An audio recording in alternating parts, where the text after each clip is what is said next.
السلام عليكم ورحمة الله وبركاته. الحمد لله الواحد الأحد لم يلد ولم يولد ولم يكن له كفوا أحد. أشهد أن لا إله إلا الله وحده لا شريك له وأشهد أن محمدا عبده ورسوله الكريم.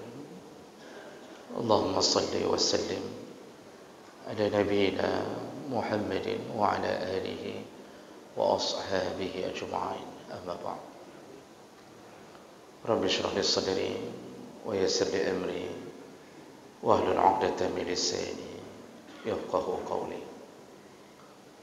Segala puji bagi Allah, kemudian salawat dan salam pada Rasulullah, pada keluarga dan seluruh sahabat-sahabatnya yang Allah muliakan insyaAllah. Bapak-bapak dan ibu-ibu, jamaah salat maghrib dan isya insyaAllah, dan semoga kedatangan kita menjadi pahala di sisi Allah Subhanahu wa taala. Kita masih membahas tentang fadilah bagi orang yang bertaubat. Di pertemuan yang lalu kita sudah menyempurnakan pembahasan bahwa orang yang bertaubat didoakan oleh para malaikat, dimohonkan ampun kepada Allah, juga sekaligus dimohonkan agar orang-orang yang bertaubat ini tidak kembali kepada kemaksiatannya, lalu dimohonkan agar masuk surga, lalu dimohonkan agar terjauh dari azab api neraka, dan mereka juga memohon agar orang yang bertaubat dimasukkan surga bersama dengan keluarganya. Itu semua doa yang dilantunkan oleh malaikat pemikul arasy kepada orang yang benar-benar bertaubat. Maka jangan heran dalam sejarah sirah nabawiyah itu para sahabat ada yang memang dulunya ahli maksiat, tapi ketika mereka bertaubat, benar-benar taubatnya menjadikan mereka mulia. Bahkan mereka dicantumkan namanya sebagai penyambung hadis Nabi sallallahu alaihi wasallam. Contohnya Umar bin Khattab, lalu kemudian Abu Dzar Al-Ghifari. Itu semuanya perampok-perampok dan orang-orang yang sadis dan bengis sebelum mendapatkan hidayah Islam. Jadi ini yang telah kita bahas, dan kita akan lanjutkan dengan fadilah berikutnya. Fadilah yang ketujuh dari orang yang bertaubat adalah taubatnya seorang hamba atau satu kaum akan menyebabkan Allah membatalkan azab. Jadi taubat itu menjadi penyebab dibatalkannya azab yang sudah direncanakan untuk diturunkan oleh Allah Subhanahu wa taala. Selayaknya seorang manusia ketika dia bermaksiat, maka dia diberi hukuman oleh Allah. Begitu juga satu kaum apabila dia melakukan kejahatan yang dilarang oleh Allah, maka Allah mempersiapkan azab. Namun dengan Rahman dan Rahim Allah, terlalu banyak maksiat kita yang lebih dahulu dimaafkan. Kalau mau dihitung semua maksiat menjadi penyebab turunnya azab, maka kita ini sudah binasa seperti umat-umat terdahulu. Tidak ada satu pun dosa umat terdahulu yang tidak kita ulangi. Sampai homoseksual yang terjadi pada kaum Nabi Lut hari ini diulangi. Padahal sudah cukup Allah membuktikan dalam Al-Quran. Allah mengatakan tentang bagaimana Allah memberi azab kepada kaum Nabi Lut dengan diluluh lantakkan perkampungan mereka sampai tidak tersisa kecuali hanya orang-orang yang beriman. Maka azab itu adalah menjadi salah satu kuasa Allah Namun ada yang bisa menghalang azab itu tidak jadi diberikan. Salah satunya adalah taubat. Dan ini juga hak Allah untuk membatalkan azabnya. Jemaah melakukan Allah, ini bisa kita lihat dalam beberapa ayat. Di antaranya sebagai contoh bukti bahawa taubat bisa menyebabkan terbatalnya azab. Surat Al-Anfal ayat 32, ketika Allah menceritakan perlawanan Abu Jahal CS terhadap Nabi SAW. Ini Abu Jahal memimpin kaumnya untuk mengolok-olok Nabi dan mengolok-olok Allah. Mereka mengatakan, wa idh qalu Allahumma in kana hadha huwal haqq min 'indika fa amtir 'alaina hijaratan minas sama'. Jadi kata Abu Jahal dan kaumnya, wahai Muhammad, kasih tahu kepada Tuhanmu, sampaikan berita ini, sampaikan perkataan kami kepada Tuhanmu. Apa perkataannya? Allahumma, wahai Tuhannya Muhammad. Jadi itu tantangan Abu Jahal kepada Allah. Wahai Tuhannya Muhammad, in kana hadza huwal haqq min 'indik. Kalau betul ini dakwah Muhammad itu betul-betul dari dirimu. Jadi kalau betul agama ini datangnya dari dirimu, wahai Tuhan Muhammad, kata Abu Jahal, coba buktikan. Bagaimana cara buktikannya? Abu Jahal nantang, fa amtir alaina hijarah minas sama. Coba hujani kami dengan batu dari langit. Kan luar biasa nih tantangan Abu Jahal. Minta sama Allah, kalau betul-betul agama ini benar dan Muhammad ini benar, coba buktikan kepada kami, turunkan hujan batu dari langit. Jadi cerita hujan batu ini memang mereka minta itu karena mereka sudah mendengar kabar dari mulut ke mulut. Dulu sebelum mereka ada kaum-kaum yang dihujani batu. Kaum Nabi Saleh itu dihujani batu, bahkan hujan 7 hari 7 malam, dibantu dengan topan angin. Jadi mereka menantang, ini kalau betul ni coba turunkan kami hujan batu yang menghabisi kami. Inilah tantangan dari Abu Jahal. Lalu dia juga menyambung, awi'tina bi'azabin alim, atau kalau tidak hujan batu, coba kasih azab yang pedih untuk kami. Coba. Makanya orang-orang hari ini, Pak, ada yang mengulangi tantangan Abu Jahal, menantang Allah. Jadi dia memproklamirkan kesesatannya, dia bakar Al-Quran di hadapan orang ramai, dia injak-injak, lalu dia menantang-nantang Tuhannya kita. Namun sampai hari ini Allah yang Maha Pemaaf masih terus menyisakan kesabaran untuk hamba-hambanya, karena Allah itu sabar, Allah itu Maha Sabar. Kalau kita mana ada, Pak, kalau ditantang, peci ini jatuh, sarung berganti dengan celana untuk berantam, kan begitu ceritanya. Tapi Abu Jahal menantang dengan keberaniannya dan kebodohannya. Lalu Allah jawab tantangan itu. Maka di dalam Al-Anfal ayat 33 Allah mengatakan, wa ma kana Allah liyu'azzibahum wa anta fihim. Allah bilang, Allah tidak akan menurunkan azab kepada kalian selama anta fihim, selama engkau wahai Muhammad ada di antara mereka. Nah, jadi rupanya Allah tidak mau turunkan azab selama Nabi Muhammad ada di antara mereka. Ini salah satu keutamaan Nabi kita Muhammad. Di mana beliau ada, maka tanah itu tidak akan diberi azab oleh Allah. Makanya Makkah itu walaupun penuh dengan kafir Quraisy, yang menghina, menyiksa Nabi, membunuh Ammar, membunuh Yasir ayahnya Ammar, menusuk dengan tombak di kemaluan ibunya Ammar sampai tembus ke dadanya, disiksa sahabat orang-orang Islam, tapi enggak turun azab. Kenapa nak turun azab?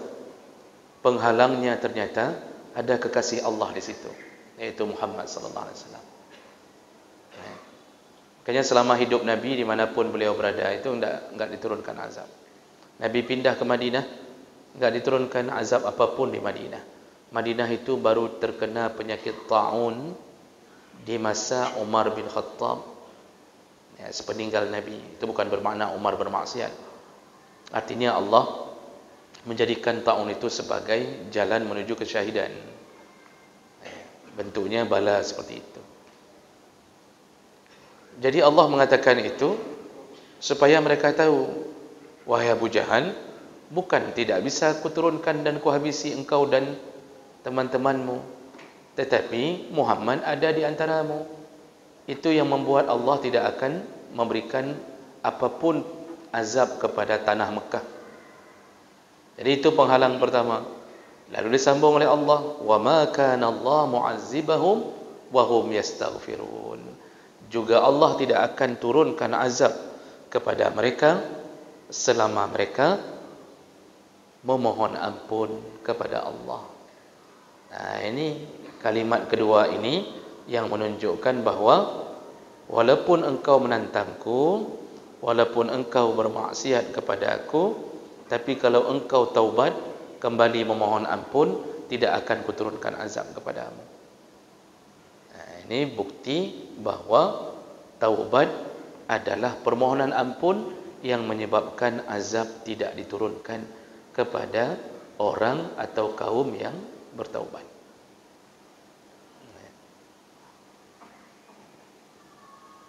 Jadi ketika Nabi telah tiada, maka yang tersisa untuk bisa menahan azab adalah taubat, permohonan ampun. Kita tidak bisa lagi mengharap dari kehadiran Nabi. Ya, sudah 1400 tahun lebih yang lalu Nabi telah meninggalkan kita. Ya. Dan itu enggak ada lagi penghalang untuk Allah turunkan azab.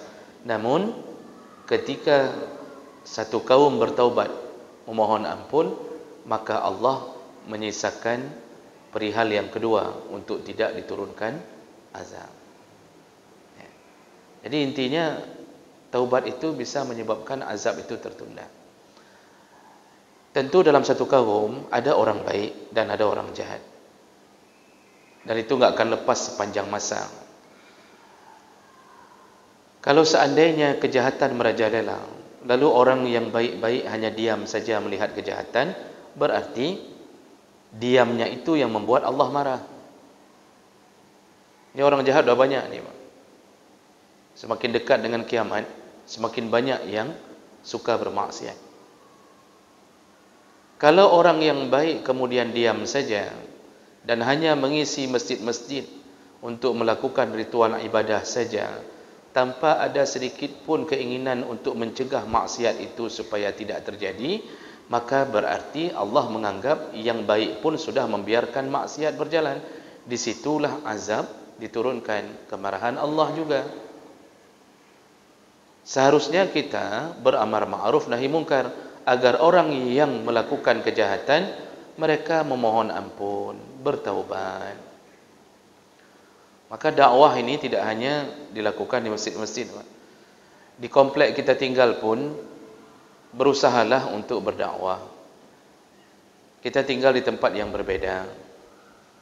Jadi jangan kira dakwah itu hanya setelah maghrib sampai isya dalam bentuk tausiah. Ini dakwah model yang paling kecil dan dakwah bilisan. Tapi perjuangan bapa ibu berada di kampung masing-masing, mengajak orang untuk salat, kemudian mengajak anak-anak di kampung atau komplek bapa ibu untuk mengaji. Bapa buatkan balai ngaji. Oh, tidak ada rezeki, anak-anak tersebut karena di kampung banyak yang miskin-miskin. Lalu bapa mencari sponsor, itu pun dakwah. Kalaupun bapa diberi izin, orang yang banyak rezeki, bapa mengatakan di kampung Yang penting anak-anak mau ngaji, masalah guru saya yang bayar. Itu pun dakwah. Masya Allah, mereka datang, lalu kemudian mereka bisa mengaji. Kita tuntun dari guru yang kita minta untuk mengajar, ajarkan tauhid, ajarkan ini. Kita yang bayar guru itu tiap bulan, Pak. Dari rezeki kita. Kita memang enggak bisa mengeluarkan kalimat demi kalimat yang indah untuk mengajak orang. Tapi uang kita bisa mengajak orang. Itu dakwah. Maka orang bisa taubat karena dakwah. Maka jangan berharap seakan-akan kita ini hanya mendengar tausiah. Tidak. Bapa semua adalah pendakwah. Ibu semua adalah pendakwah. Maka berjuanglah agar orang-orang taubat. Kalau satu kampung sudah taubat, insya-Allah semua rezeki dikali lipatkan oleh Allah keberkahannya. Lalu kemudian orang berubah menjadi orang baik. Azab insya-Allah tidak akan diturunkan Allah ke kampung itu. Ini selama ini kan azab macam-macam. Gagal panen, banyak orang miskin, mendapatkan pemerintah yang zalim, membiarkan rakyat dalam kemiskinan, tidak peduli pun.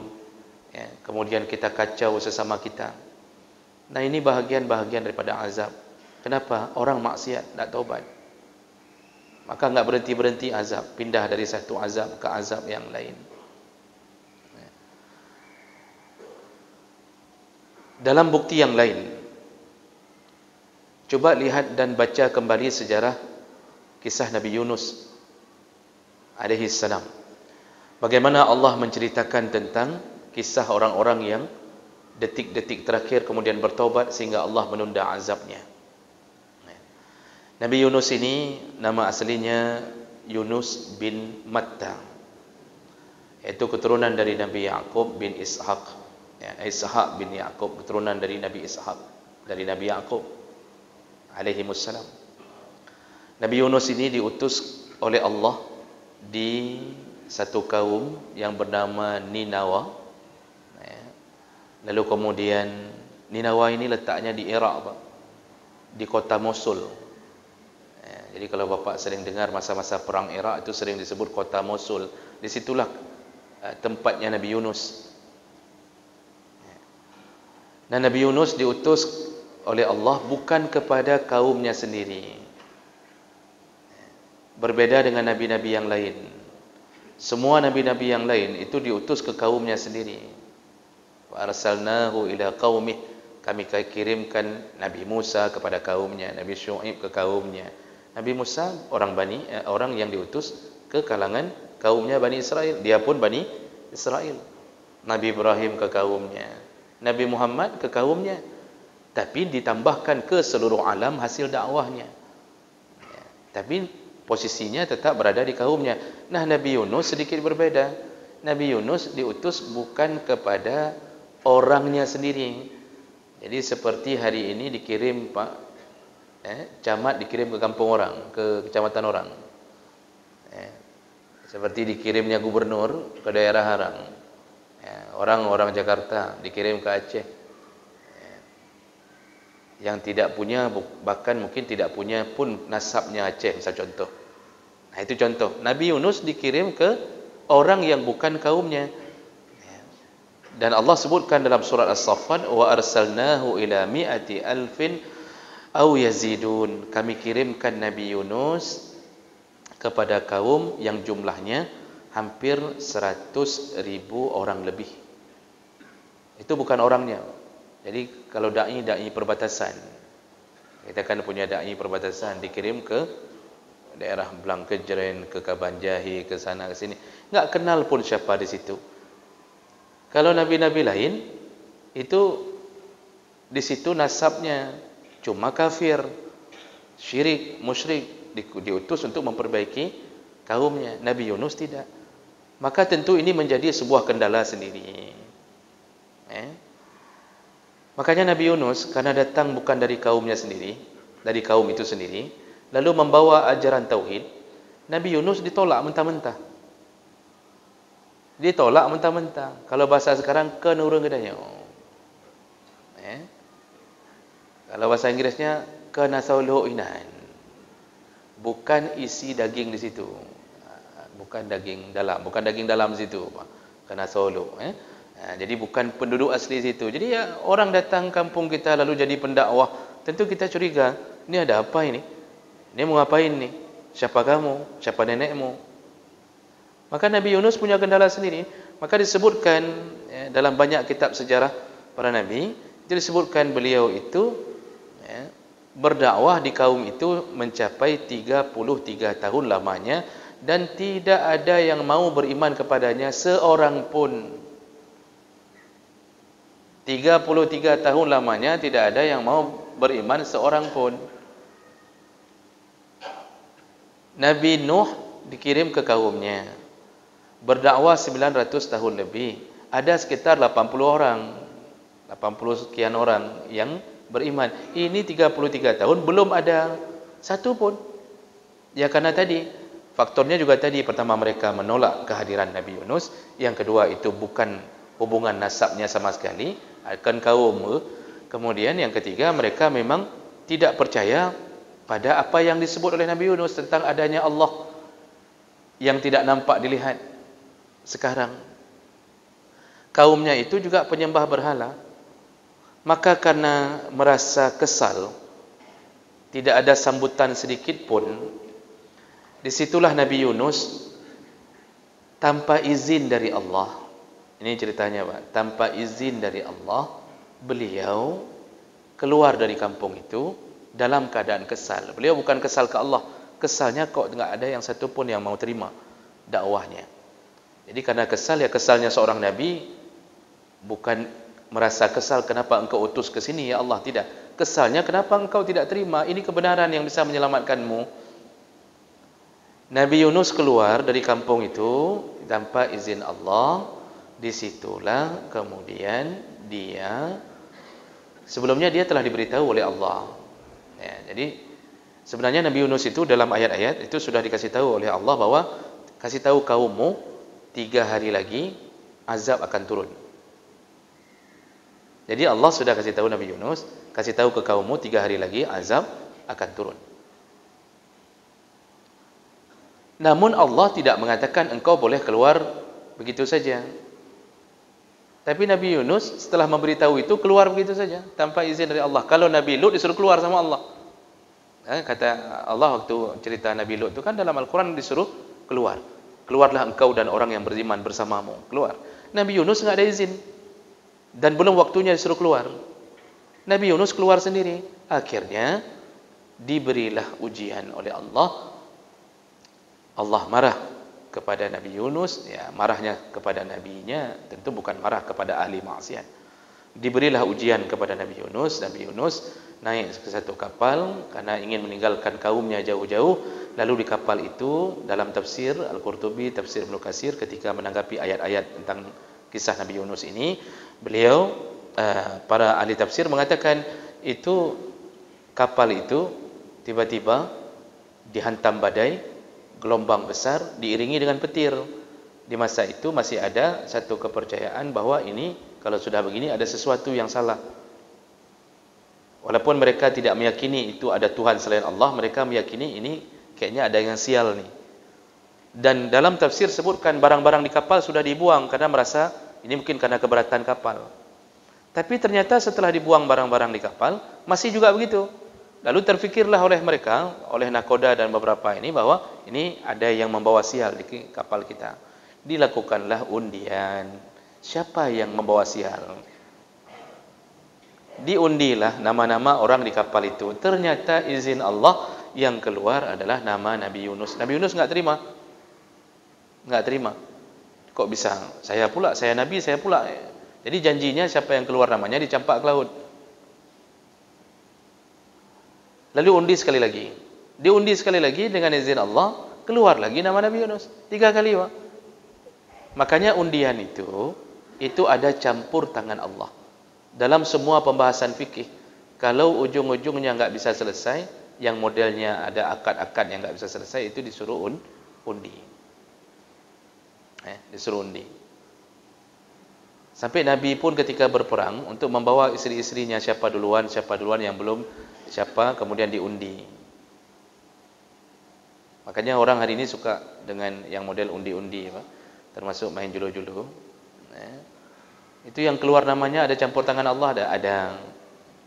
Kita yang berharap karena kita sudah pingin beli mobil, beli ini, beli itu, tapi yang keluar nama orang. Itu ada campur tangan di situ. Tapi itu enggak bicara masalah agama. Ini masalahnya masalah yang berat. Akhirnya dicampakkanlah Yunus ke dalam laut, kemudian ditelanlah oleh ikan paus. Dan ketika ditelan oleh ikan paus, singkat cerita, Nabi Yunus kemudian di dalam kegelapan perut ikan, lalu di dalam kegelapannya malam, itu beliau berdoa agar Allah mengampuninya. Jadi Allah katakan fanada fid dhulumat, Nabi Yunus bermohon kepada Allah dalam kegelapan itu, yaitu alla ilaha illa anta subhanaka inni kuntu minadh dhalimin. Tiada Tuhan selain Engkau ya Allah, dan sungguh aku telah termasuk golongan yang zalim. Artinya menzalimi diriku sendiri. Jadi para ulama menyebutkan banyak versi, banyak versi tentang berapa hari Nabi Yunus berada di dalam perut ikan. Jadi sebahagian itu menyatakan bahawa Nabi Yunus itu berada di dalam perut ikan selama 7 hari 7 malam. Juga sebahagian yang lain mengatakan bahawa Nabi Yunus berada di dalam perut ikan itu selama 3 hari 3 malam. Tapi juga ada yang mengatakan beliau ditelan di waktu tengah malam, kemudian dikeluarkan di waktu duha. Wallahu alam. Tidak tahu mana yang benar. Dan ini perkataan orang-orang yang ahli tafsir, tentang Qatadah, kemudian Abu Malik, Mujahid, Asy-Sya'bi, itu semua ahli tafsir dari kalangan tabi'in. Mereka berbeda pandangan berapa hari Nabi Yunus berada di dalam perut ikan. Setelah itu dikeluarkan oleh Allah, dilemparkan ke tanah yang tandus. Wa huwa saqim, Nabi Yunus itu dalam keadaan sakit. Jadi ketika dikeluarkan di tepi pantai, beliau dalam keadaan sakit. Maka beliau kemudian ditumbuhkan ada buah pohon, yaitu yang ada yang menyebut pohon buah labu. Pohon yang berbuah labu, itu dimakan oleh Nabi Yunus sedikit-sedikit memulihkan keadaannya. Lalu kemudian beliau karena sudah tahu kesalahannya, beliau kembali ke kampungnya. Nah, di kampungnya ternyata di Ninawa, bukan kampungnya, tempat beliau berdakwah, itu ternyata sepeninggal Nabi Yunus, kan dari tadi Nabi Yunus mengatakan 3 hari lagi kalian akan diberi azab. Dan apa yang terjadi? Ketika Nabi Yunus berangkat, mereka melihat awan hitam menyelimuti kampung mereka. Timbullah rasa takut mereka. Itu baru hari pertama. Sedangkan Nabi Yunus berjanji 3 hari lagi. Langsung mereka meyakini Yunus benar. Ini benar-benar Nabi. Kita telah melawan Yunus selama ini. Jadi begitu sudah mulai tanda-tanda akan datang azab yang luar biasa, disitulah penduduk Ninawa kemudian bertaubat. Cara taubatnya dalam tafsir disebutkan mereka itu kemudian memisahkan anak-anak dengan keluarganya, kemudian binatang-binatang dikeluarkan dari rumahnya, dipisah-pisahkan supaya mereka merasa kehilangan dan rasa takut. Jadi mereka sambil mencari anak memohon kepada Allah, ya Allah jangan ambil anak kami, ya Allah jangan hancurkan hidup kami. Jadi mereka berimannya sepeninggal Nabi Yunus. Lalu kemudian Allah mengatakan, falaula kanat qaryatun amanat fanafa'aha imanuha illa qauma Yunus lamma amanu kashafna anhum azabal khizyi fil hayatid dunya wa matta'nahum ila hin. Apa kata Allah? Bahawa penduduk kaum Nabi Yunus ini ketika beriman, maka kami maafkan mereka, kami angkat azab yang telah kami rencanakan kepada mereka. Azab al-khizyi, yaitu azab yang menghinakan, kami angkat.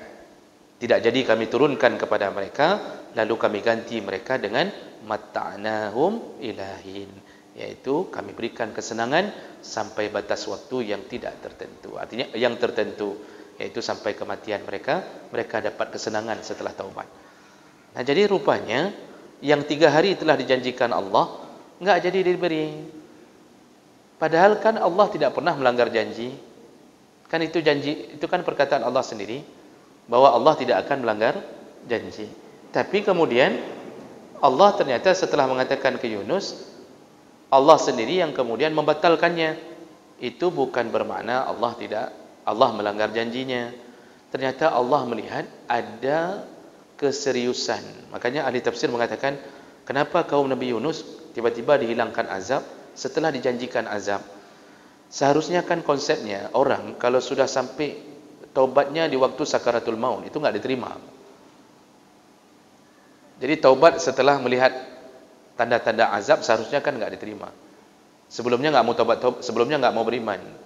Setelah nampak azab beriman. Itu kalau orang-orang terdahulu sebelum Nabi Yunus ini dihabisi langsung oleh Allah. Walaupun mereka mengucapkan apapun ketika sedang ditimpa azab. Tapi ini diterima. Nah, para ulama mengatakan itu maksudnya dalam ilmu Allah, Allah tahu bahawa kaum Nabi Yunus ini betul-betul serius bertaubat, betul-betul tidak akan mengulangi. Dan betul mereka tidak ulang, Pak. Seluruh kaum Nabi Yunus kemudian taubat sampai agama itu sampai ke penduduk Iraq. Ya, di masa lalu mereka sudah dalam keadaan beriman kepada Allah, lalu kemudian diperbaharui oleh tauhid dari Nabi Muhammad sallallahu alaihi wasallam. Nah, inilah dalil-dalil yang menyatakan tentang bahawa Allah akan mencabut azab atau menunda dan bahkan membatalkan azab di saat satu kaum bertaubat. Jadi kalau tidak taubat-taubat, berarti kita hanya menunggu proses kapan datangnya azab tersebut. Jadi ini semua menjadi pelajaran bagi kita Bapak Ibu. Satu keluarga, kalau seandainya hari ini ada maksiat yang kita biasakan dalam satu keluarga, maka baru keluarga itu akan kembali mendapatkan rahmah, mendapatkan keberkahan. Salah satu caranya perbaiki kehidupan dalam rumah tangga, perbaiki kehidupan dalam keluarga kita. Jadi kalau seandainya dalam keluarga kita selama ini banyaklah keadaan kita membuat tidak nyaman hidup, ya, rezeki ada, gaji ada, tapi kenapa tidak nyaman hidup? Permasalahan terlalu banyak. Istri juga punya masalah sendiri, anak-anak membawa masalah ke rumahnya. Ya, kadang-kadang anak tidak taat, durhaka pada orang tuanya, macam-macam bisa terjadi. Lalu kemudian kita tidak bisa sabar dan tidak bersemangat untuk ibadah. Itu mungkin coba fikir kembali, apa yang sedang kita lakukan kepada Allah? Maksiat apa yang sedang kita jalani? Saya sering memberi contoh tentang riba. Banyak orang hari ini, Pak, enggak menyadari kehidupan rumah tangganya, keluarganya itu bisa rusak gara-gara ayahnya dan ibunya saling merestui untuk hidup di dalam dunia riba. Itu maksiat terbesar. Maksiat terbesar. Sampai Nabi mengatakan, ijtanibu as-sab'al mubiqat. Jauhkan dirimu dari 7 dosa yang menghancurkan engkau di hari kiamat. Dan Nabi menyebutkan salah satunya adalah aklur riba, yaitu mengkonsumsi riba, ya, artinya mengambil makanan dari jalur riba.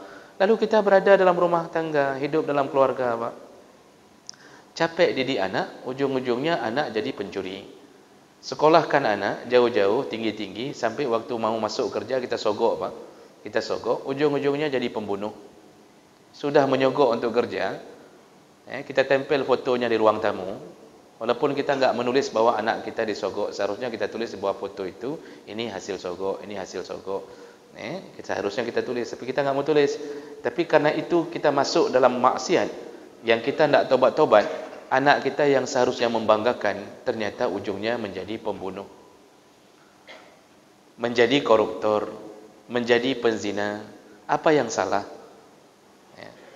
Kenapa Allah beri azab? Waktu kita diberitahu anakmu pembunuh, anakmu begini, anakmu telah berzina, sekarang ditangkap, anakmu begini, kita akan sakit kepala, Pak. Malu rasanya dengan tetangga. Itu azab. Kenapa Allah beri azab melalui anak kita? Kita enggak mengubah gaya hidup keluarga lebih dekat dengan Allah dengan cara taubat. Maka satu solusinya, bertaubatlah satu keluarga, insya-Allah kembali aman. Nah, inilah pelajaran kita pada malam ini. Mudah-mudahan bermanfaat dan semoga Allah memberikan jalan kita bertaubat sebenar-benarnya taubat. Amin ya rabbal alamin. Subhanakallahumma bihamdik asyhadu an la ilaha illa anta astaghfiruka wa atubu ilaik. Wassalamu alaikum warahmatullahi wabarakatuh.